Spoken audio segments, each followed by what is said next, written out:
একঘেয়েমি জীবনে যদি একটু ঘুরে আসা যায় তাহলে কিন্তু বেশ ভালো লাগে। সেটা বাচ্চাদের হোক বড়দের হোক সবার ক্ষেত্রেই। বাচ্চারা স্কুল করে একঘেয়েমি হয়ে যায়, তাই তাদের আসলে ভ্যাকেশন দরকার হয় এবং সেটা এখানকার স্কুলে দেয়ও।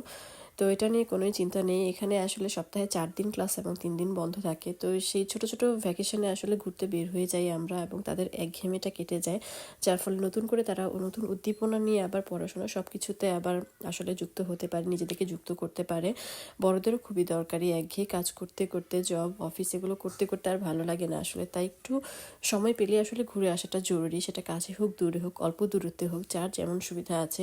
তো আমরা গিয়েছিলাম একটা রাজার বাড়ি ফোর্টে। প্যারিস থেকে খুব একটা দূরে নয়, 30-40 মিনিটস ড্রাইভ। তো খুবই সুন্দর ছিল রাজার বাড়িটা, রাস্তাটা বেশি সুন্দর ছিল। যাওয়ার পথে রাস্তা দেখতে পাচ্ছেন। তো এটা প্রায় আমরা ঢুকে যাচ্ছিলাম তেমন সময় রাস্তাটাই তো ঢুকছি আমরা রাজার বাড়িতে। এটা ছিল আসলে সাতু দে সন্তি। তো বেশ বড়, আমরা আসলে পুরোটা কাভার করতে পারিনি।